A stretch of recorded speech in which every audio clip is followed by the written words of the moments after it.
got to work on you. You have to work on you. If you don't work on you and get to know you, how do you think somebody else is going to treat you? Are you serious? You think you're going to get treated good and you don't know yourself? You don't know your standards? No, baby, you're deceiving your own self. Good afternoon.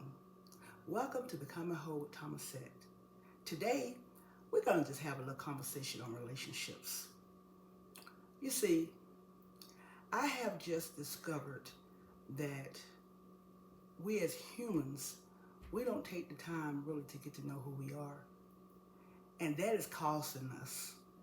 Because that's why we are giving ourselves to people, whether it's just a everyday social relationship, it's an everyday boyfriend-girlfriend relationship, an employee relationship. It doesn't matter the relationship. You first got to still work on yourself. You need to be your friend to yourself. And that takes time. It takes time. Because if you don't know you, you don't take the time to get to know you, then guess what's happening? You're going to be looking for stuff outside of who you are. And you're going to always come up disappointed because then you don't have no standards. And the thing about it, that's in every facet of our lives. It doesn't matter. Let's say, forget on a job, okay? Then now you're going to be going there trying to get validation, trying to be friends and stuff. And that's why people always come up disappointed. They give up on, oh, I don't want to be bothered no more. People ain't no good and this and that and that. Well, no, that's not necessarily true to a certain extent. It's the fact that when we do the work on who we are, then guess what? We get standards. We build our self-esteem and we know what we deserve and what we don't deserve. And then, like you said, that goes back to the manufacturer. We go to God and we let God give us information and help us to understand our identity. He helps us to understand our identity. And our identity is love. And so if we don't know that, then guess what? We're going to be looking for that outside of ourselves because that's where we came from, love. I talked about that the other day. We came from love. And we're going to always be trying to love something because that's in our DNA, to love, to crave for fulfillment. But that's that void, though. See, God left a void inside of us so that we could not live without him. That's why he let us get everything that we could get everything. You know, you can live in a nice house, have money in the bank, drive nice cars, all this different stuff. But guess what? There's still a void. There's still a void that's there. And that's going to be there until we see him. But when we accept him, the void gets better. It's not as worse when you don't know him because he's not going to let us, basically what I'm saying is he's not going to let us figure everything out. Because then we wouldn't need him. So he's going to always leave something for us to still crave a little bit. But I'm just saying, when it comes down to your priorities, when it comes down to your relationships, your first relationship is number one, is with him. Then the next relationship is with yourself. And it's, let me tell you something. I know it took me a minute. Don't get me wrong. It took me a minute to get to know myself. But it's just one of the most freeing things in the world, y'all. It's so free. You know, when you could be authentic and you could be genuine with yourself, you could love yourself. It helps you to have priorities. It really helps you to have priorities. It really helps you to have a standard. Because guess what, y'all? We are all love. We are God's children. And guess what? Our daddy is love. And that's why he said, come to me. Come to me, all ye who are labored and heavy burden. I will give you rest. Because in this world, we're going to always be dissatisfied. And so we're going to be dependent on relationships, things outside of us. And then because we don't have that relationship with Christ, we're going to be disappointed. And so that's why we get disappointed in our home lives, our friends' life, our marriage lives. We get disappointed because we don't understand that before we even get into that process of number one, want to even date, we need to have, number one, known Christ, fell in love with him. He teaches us how to fall in love with ourselves. We so complete in ourselves with him that, you know what, we comfortable. So we ain't care whether or not we got somebody in our lives or not because we got that relationship with God. And as I grow and I learn more and more of his word and know how this world operates, it makes me just get stronger and stronger in him because I realize that everything outside of me, everything out in this world, it ain't nothing but hatred and just negative and hatred and, you know, low self-esteem, and it's just terrible.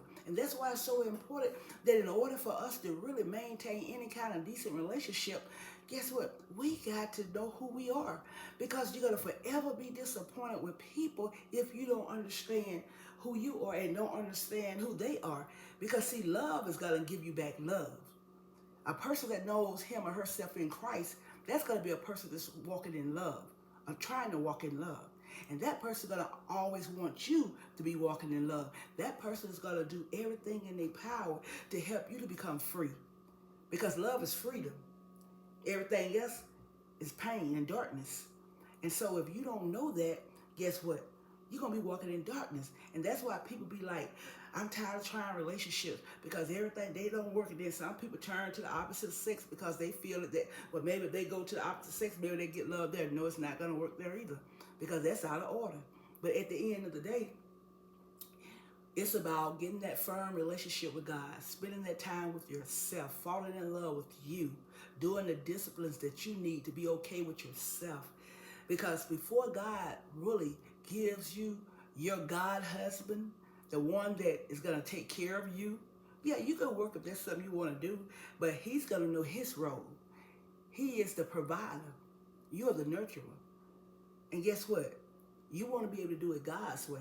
Because if y'all do it God's way, not saying you're not going to have challenges, because every marriage has challenges, but a godly marriage, at least it'll be centered on God. And it'll be trying to get out of those selfish, self-centered, and egotistical ways. You understand what I'm saying? So my thing is, I just need us sisters. Y'all calm down. Get to know yourself. Get off of these internets talking about, you want to find somebody. Come on. You setting yourself up for failure. You setting yourself up for disappointment. Man, I had to turn down so many people, and it ain't nothing but a game. It's a game. I don't have time for a game. I'm too busy trying to, like I said, trying to get free. Get free. Come on now. Because when we don't know things, we can know it in our head and we still ain't free. But we got to know it in our head and our hearts. And when we do that, guess what? Our lives are so much better. Fall in love with you. Do the disciplines of getting to know yourself. Spend that quality time with yourself. Take yourself out on a date. Send yourself some flowers. Do things that you want to be done when God sends you that godly man for your life. Prepare yourself. Love on yourself. Treat yourself the way you deserve. You are royalty. You are a child of the Most High God. He has perfectly made you. Know your worth, baby. When you don't know your worth, people are taking advantage of you. Stop going around here not knowing your worth. Stop trying to find things outside of yourself. Love on you. You are the greatest thing in this life. You came to this life. You came here worthy. You came here as God's top rib in this world. And so I'm not going to hold you on that long, but I just want you all just to remember, spend that quality time with yourself. Get to know yourself. Love on yourself. And then God will give you someone he feel you ready. And then you'll be ready to be able to raise those kids the way you and your husband need to raise those kids in God. See, that's the reason why he wants us to do things in order. All right, y'all? So remember, work on yourself, because your relationship with yourself sets the tone for every other relationship that you're going to have in life. If all of us will work on ourselves, we wouldn't resent going to jobs and things. Because, see, people basically resent going to jobs because their lives are not in order. You understand what I'm saying? They don't understand about working on themselves. So they feel with fear and jealousy and envy and all these things. But if all of us was to do that necessary work that we need to do on a day-to-day basis, of spending that quality time with ourselves, working on ourselves, meditating on the word, listening to positive things, you know what I'm saying? And living that way every day, if everybody could do that, guess what? This world will be such a better place. All right, y'all. I hope y'all liked this message. Listen, hit those notifications. Also, subscribe and like, okay? Y'all have a blessed day.